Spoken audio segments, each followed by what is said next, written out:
साथियों, स्वागत है साहित्य सहचर की इस नए आप यूट्यूब प्लेटफॉर्म पर। आप डब्ल्यू बी टीजीटी का एग्जाम बहुत अच्छे से दिए हैं और जिस हिसाब से आप लोगों का रिस्पांस आया उस हिसाब से मुझे काफ़ी मेहनत करने की प्रेरणा मिली। इसलिए अब डब्ल्यू बी पीजीटी के लिए मैं काम कर रहा हूँ और लगातार मॉक टेस्ट के साथ जो भी बच्चे इनरोल किए हैं पढ़ाई के लिए उन्हें पढ़ाया भी जा रहा है ना। तो चलिए, आज मॉक टेस्ट का जो है तीसरा दिन था, है ना। जो आप तीसरे मॉक टेस्ट को आप देख रहे थे, मॉक टेस्ट 3।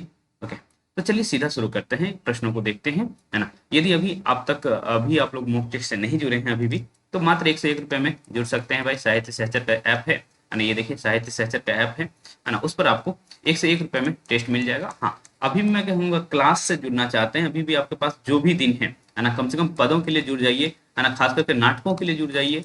ओके, उपन्यासों का भी ओवरव्यू दिया जाएगा। तो भाई आप जुड़ना चाहें तो भाई जुड़ सकते हैं। 399 का वो बैच है ना। उसमें टेस्ट फ्री दिया जाएगा, तो जो जैसे भी आपकी इच्छा हो कर लीजिएगा। आप देख रहे होंगे मैं थोड़ी जल्दीबाजी में रहता हूँ, इसीलिए कि भाई आपके पास समय कम है और मैं जो भी कंटेंट दे सकता हूँ वो देने का कोशिश कर रहा हूँ कि भाई जो भी आपको फायदा हो जाए, है ना। जिस हिसाब से आपको टीजीटी में फायदा हुआ था कि भाई 60 में से 58 क्वेश्चन आपके आ रहे थे कि भाई इधर पढ़ाया गया था, तो ये अच्छी बात है। और कहाँ भाई सिलेबस को ही ध्यान में रख करके काम किया जा रहा है, तो भाई सिलेबस से ही प्रश्न आएगा, इसमें मेरा कोई योगदान नहीं। बस सिलेबस को मैंने देख लिया था और उस हिसाब से काम किया गया था, और कोई बड़ी बात नहीं है। ऐसा नहीं कि मैं बहुत महान हूँ, है ना। सिलेबस ही देवता है, उसे पूजिए, आप भी महान हो जाएंगे, है ना।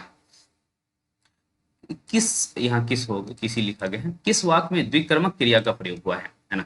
तो मैं लड़के को वेद पढ़ाता हूँ, राम ने 2 रोटी खाई, मेरा सारा धन चोरी हो गया, है ना। शिक्षक लड़के को डांटता है। तो द्विकर्मक होने का मतलब होता है किसी क्रिया में एक कर्ता के लिए 2 कर्म हो। तो मैं, है ना, लड़के को वेद पढ़ाता हूँ, है ना। तो 2 बात हो गई। तो यही हो जाएगा द्विकर्मक। निम्नलिखित वाक्य में, अच्छा क्या कहते हैं, ये जो है निम्नलिखित वाक्य किस काल में है। ठीक है, तो समझिए कि भाई थोड़ा बहुत टाइपिंग एरर रहता है, आप समझ सकते हैं, है ना, कि क्यों ऐसा रहता है कि भाई इतना फास्ट काम करना पड़ रहा है आप लोगों के लिए, है ना। कि भाई थोड़ा बहुत तो एरर आप बर्दाश्त कर सकते हैं, हाँ, लेकिन टेक्निकल एरर हम नहीं होने देंगे। ओके, तू गया होगा, तू गया होगा यह वाक्य किस में है, संदिग्ध भूत में, अपूर्ण भूत में, सामान्य भूत में, आसन भूत में। ठीक है, तू गया होगा, है ना, ये संदिग्ध भूत में है। ओके, तो ये याद रखेंगे आप लोग। निम्नलिखित में कौन सा उपन्यास जैनेन्द्र की नहीं है। आपको पता है कि आपके सिलेबस में बहुत सारे उपन्यासकार का नाम दिया हुआ है ना, जिसमें आप जानते हैं जयशंकर प्रसाद का नाम दिया है, प्रेमचंद का नाम दिया है, यशपाल, जैनेन्द्र, अज्ञे, मोहन राकेश, राजेंद्र यादव, मनु भंडारी, रेणु, भीष्म साहनी। तो ये सभी का नाम दिया हुआ है। तो आपसे गुजारिश रहेगी कि अपने सिलेबस में, है ना, इनका उपन्यास तो पढ़े ही पढ़े, है ना, कि क्या कौन कौन उपन्यास लिखे हैं, साथ ही साथ इनकी कहानी भी पढ़ जाइए, है ना। कहानी पढ़ना जरूरी है इनकी। ओके, क्योंकि लिखा हुआ है कि इनकी कहानी कला। ओके, तो उपन्यास के साथ साथ ये इन्होंने कहानियां भी लिखी हैं, तो दोनों पढ़ लीजिएगा अच्छे से। दोनों टॉपिक आपका कवर हो जाएगा, है ना। मैं तो जो प्रीमियम स्टूडेंट है उसको पढ़ाना ही है मुझे, है ना। तो उपन्यास ज्ञानेंद्र का है कि नहीं, अरे तो कौन सा उपन्यास ज्ञानेंद्र का नहीं है। मुक्तिबोध, त्यागपत्र, सुनीता और मुक्तिपथ, है ना। ये जो उपन्यास है ये इलाचंद जोशी का है, इलाचंद जोशी का है। और ये आप ये भी याद रखेंगे कि जैनन जो है और इलाचंद जोशी दोनों जो है मनोवैज्ञानिक उपन्यासकार है ना। और अज्ञे भी जो है मनोवैज्ञानिक उपन्यासकार है, ये याद रखेंगे। अज्ञे, इलाचंद जोशी, जैनंद, इस तरह के नाम आ जाए तो आप समझ लीजिएगा कि मनोवैज्ञानिक उपन्यासकार की बातचीत हो रही है। मुक्तिबोध, त्यागपत्र और सुनीता, है ना, इनका प्रमुख उपन्यास है। और खास करके त्यागपत्र के विषय में पूछा जा सकता है आपको, है ना, क्योंकि ये सबसे फेमस त्यागपत्र ही है ना। इनका इलाचंद जोशी का भी बहुत सारा उपन्यास है जिसमें सन्यासी भी है। ओके, चलिए, तुलसी के वास्ते ही राम ने अवतार लिया। यहाँ वास्ते किस कारक से संबंधित है। ओके, तो ये वास्ते, है ना। तो संप्रदान को के लिए, तो वास्ते के लिए कह रहे हैं, तुलसी के लिए ही राम ने अवतार लिया ऐसे लग रहा है ना। तो को के लिए जो है वो के लिए ये संप्रदान का सूचक है, तो आप संप्रदान लगाएंगे। और बहुत सारे छात्रों ने गलत किया है। ओके, संबंधी के बहुत सारे साथ संबंध में लगा दी है, इसका मतलब है कि बहुत अच्छे से नहीं पढ़ा गया है इन लोगों के द्वारा। ओके, तो भाई संबंध नहीं, संपदा। निम्न में दीपदान एवं बाबू एकांकी के लेखक कौन है ना। तो दीपदान बहुत फेमस है, बापू भी उतना फेमस नहीं है, लेकिन दीपदान बहुत फेमस है। जब मैं जूनियर था कभी, है ना, तो क्लास 8वीं के स्टूडेंट को मैं पढ़ा रहा था, उसमें दीपदान लगा हुआ था, उस समय मैं बीए में था। ओके भाई, शुरुआत में मैं पढ़ाया हूँ हिंदी भी पढ़ाता था, कोचिंग में जाता था तो हिंदी भी पढ़ाता था, बाकी साइंस और मैथ सब पढ़ाना ही था। ओके, तो ये भी तो दीपदान वही पढ़ाया था।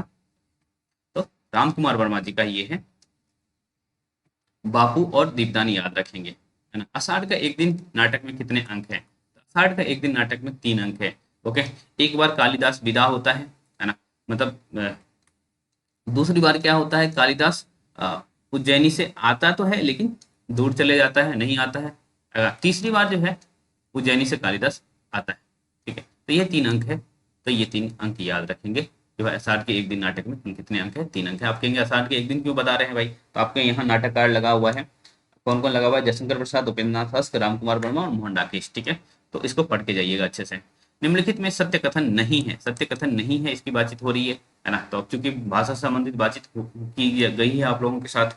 ओके, तो 1976 के राजभाषा नियम के अनुसार पश्चिम बंगाल ग वर्ग का क्षेत्र है ना। क्या क्वेश्चन था? नहीं है ना, हाँ ठीक है। 1976 के राजभाषा नियम में 12 नियम है। 1976 के राजभाषा नियम के अनुसार बिहार ख वर्ग का क्षेत्र है। 1976 के राजभाषा नियम के अनुसार चंडीगढ़ क वर्ग का चंडीगढ़, एक मिनट, 76 के नियम के अनुसार चंडीगढ़, यहाँ कुछ मामला है ना, ये ख वर्ग का क्षेत्र है, ऐसा मैं चाह रहा हूँ, प्रश्न यही होगा, है ना, ख वर्ग का क्षेत्र है। ओके, तो आपको भाई दिमाग में रखना है, ये कट करना था जो कि कट नहीं किया गया है। ओके, हाँ, तो बिहार जो है ना वो क वर्ग के क्षेत्र में आता है, तो ये स्टेटमेंट आपका गलत हो जाएगा। चंडीगढ़ जो है, और चंडीगढ़ के साथ पंजाब, ये याद रखेंगे, चंडीगढ़ के साथ पंजाब ख वर्ग के क्षेत्र में आता है। ठीक है, याद रखेंगे। लेकिन हरियाणा किस में आता है भाई? हरियाणा, हरियाणा जो है वो क वर्ग में आता है, ये याद रखिएगा। ओके, राजभाषा नियम में 12 नियम है 1976 में। और पश्चिम बंगाल जो है आपका, जिसका एग्जाम आप दे रहे हैं पश्चिम बंगाल, वो आपका किस वर्ग में आता है? ग वर्ग में आता है, याद रहेगा, ग वर्ग में आता है, हाँ कि ना। तो याद रहेगा भाई, इतना डिटेल में प्रश्न में ही बहुत सारी चीज आप समझ रहे हैं। ओके,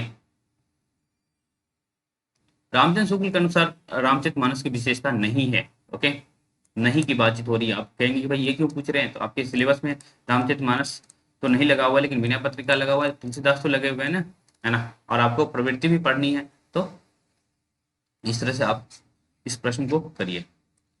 कथा के मार्मिक स्थलों की पहचान की गई है। कथा काव्य केवल एक अवयव का उचित समीकरण है ना। कथा काव्य में केवल एक अवयव का उचित समीकरण है। श्रृंगार की सृष्टि मर्यादा के भीतर बहुत ही व्यंजक वर्णन है। प्रसंग अनुकूल भाषा का प्रयोग हुआ है ना। तो सारी बातें तो सही है, लेकिन यहाँ जो है केवल एक की जगह नहीं, अनेक, है ना, अवयव का उचित समीकरण है ना, काव्य कथा में। ठीक है, ये स्टेटमेंट गलत हो जाएगा। और 75% छात्रों ने समझे कि मैं, ये रामचंद्र शुक्ल का एनालिटिकल प्रश्न है, अब फिर भी आप 75% छात्र सही कर रहे हैं, इसका मतलब भाई ये आप बहुत अच्छा कर रहे हैं, है ना।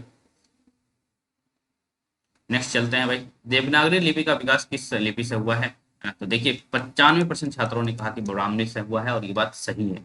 ओके, हाँ, एक ये भी याद रखिएगा, जरूरी नहीं कि जो अधिक छात्र कह रहे हैं सही है तो सही ही होगा, है ना, वो नीचे सही का निशान लगा रहता है।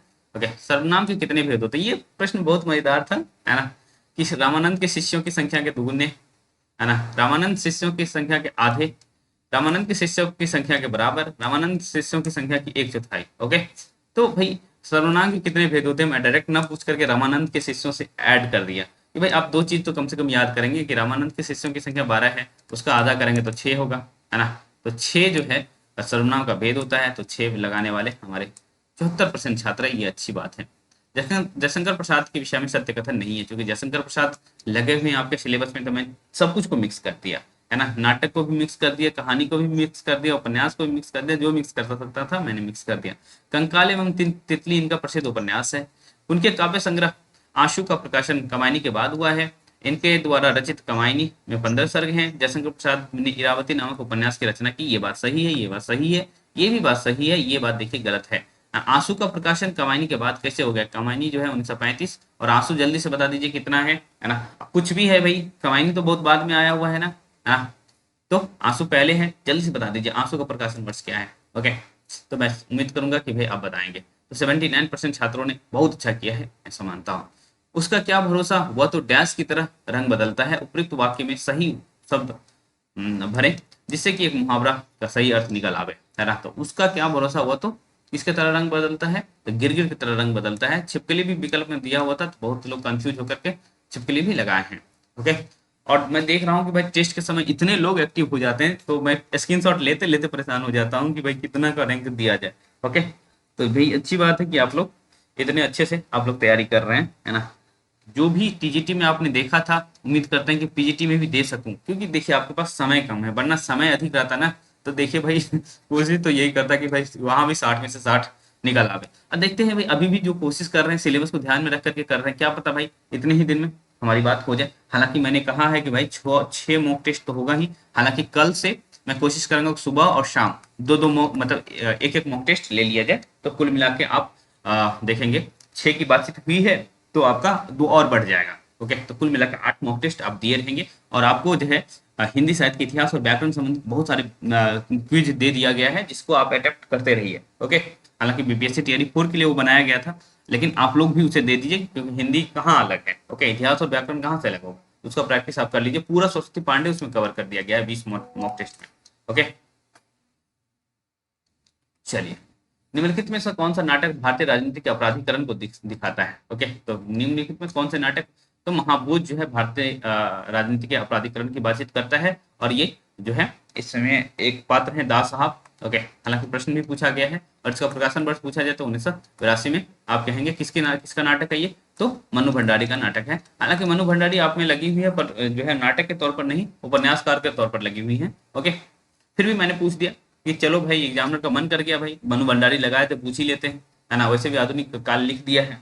ओके, रेशमी टाई का प्रकाशन वर्ष क्या है, तो रेशमी टाई जब आप ओरिजिनली पढ़ेंगे तो 1938 लिखा हुआ होगा, है ना। तो ये किसका ये वास्तव में रेशमी टाई एक एकांकी है। ओके, और ये रामकुमार वर्मा का है। रामकुमार वर्मा ने एक हिंदी साहित्य के इतिहास में कोई पुस्तक लिखे हैं, उसका प्रकाशन वर्ष क्या 1938 ही है। आप बताइए, है ना। मुझे उम्मीद है कि मैं सही कह रहा हूँ आपको कि 1938 ही सही है ना।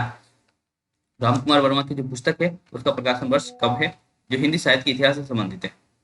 बताइएगा, आप लोग बता पाएंगे या नहीं।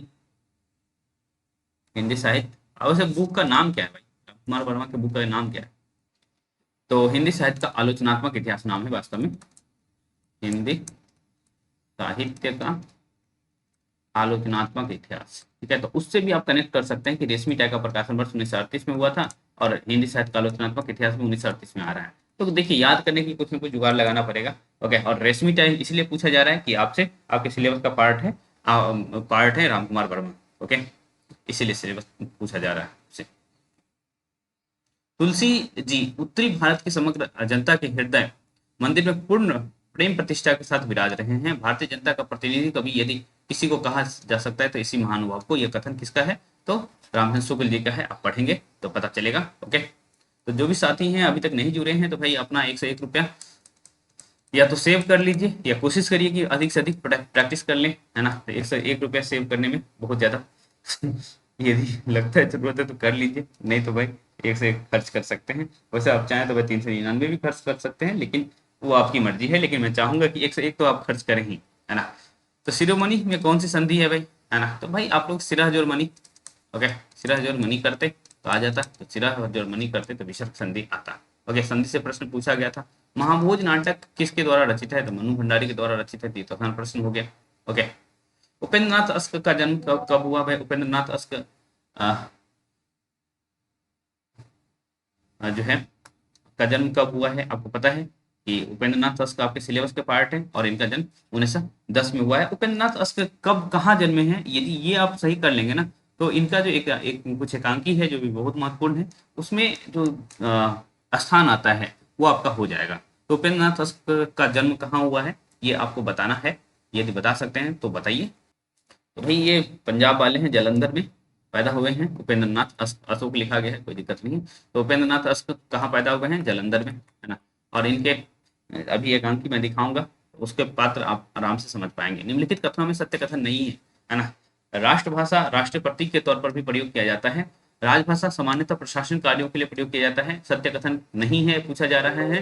राष्ट्रभाषा का क्षेत्र सीमित होता है, जबकि राजभाषा का क्षेत्र असीमित होता है या अपरिमित होता है। राजभाषा एक से अधिक हो सकता है, लेकिन राष्ट्रभाषा केवल एक ही हो सकता है भाई, है ना। तो सही में राष्ट्रभाषा केवल एक हो सकता है, राजभाषा कई हो सकता है भाई, आपको बताया गया है राजभाषा, है ना।